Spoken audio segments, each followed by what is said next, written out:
Hi, this is Kenneth at Common Hawthorne, and this is day 7 of Ethony's 31 Days of Tarot 2020.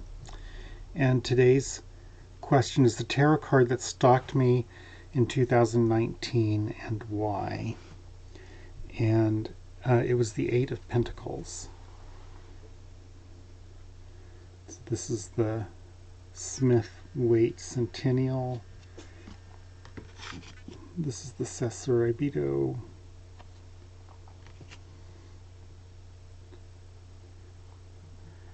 Oh, come on. It's the Tarot of Dur. And this is the Ostara. And why? I think it's because at the beginning of the year, before I started doing tarot study, there was somewhat of an upheaval at work, and this summer I had a sabbatical, and I also turned 60, so there was a lot of introspection and a sense of kind of wanting or needing to get my house in order, and that would take effort. So Pentacles in terms of, I moved. all these things happened.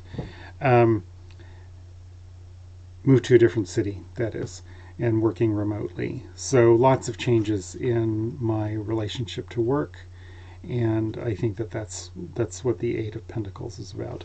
There were 3 other cards that kept showing up. So the Eight of Pentacles showed up 13 times out of 502 cards that I've pulled whenever I made this,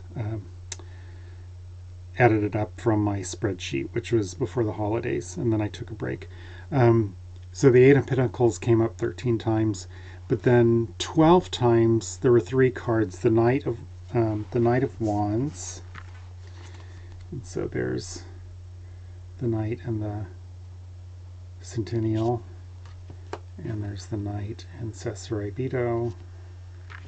There's the Knight and Durer, and there's the Knight of, come on,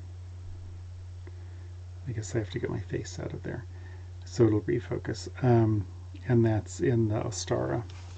So there's that, and then there was the Five of Pentacles. Again, this might hurt. I don't think I said that before. This might hurt. Sesoribido. Tarot of Dur. And Ostara. And finally, Judgment. I got this card as well 12 times. This might hurt. Sesoribido. The Dur has, big surprise, has the most traditional kind of judgment scene, and Ostara. And these 3, I think, came up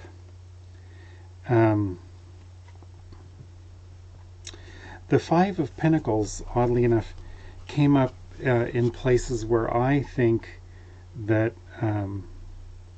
what it was saying is that, because it came up kind of in positive places, that I need to develop an ability to have poverty of spirit, which is to say, going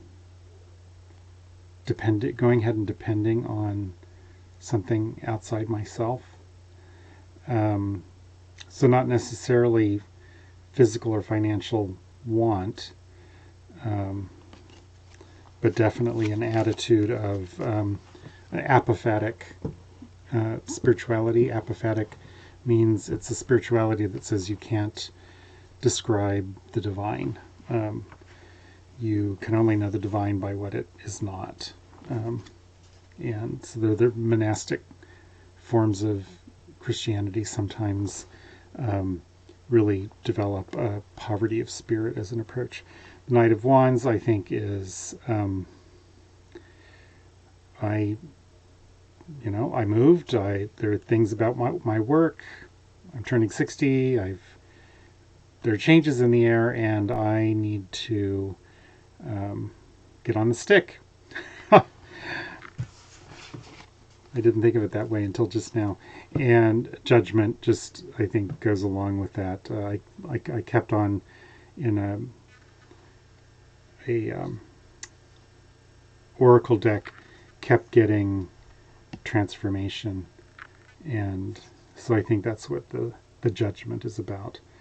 I'm at a season in my life where I can and should be looking at changes and at paying attention to the ways in which I am being changed. A friend of mine pointed out that when a caterpillar is transformed into a butterfly, it's something that happens. It's not something that they have to try to make happen.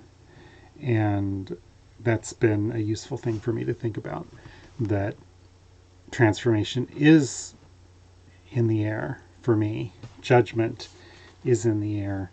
But that it's not all about the Knight of Wands. Some of it is about the Five of Pentacles, of waiting in a place of not knowing and letting the change happen. So that is day 7 of Ethony's 31 Days of Tarot 2020. And again, this is Kenneth of Common Hawthorne. Thank you for taking the time to look.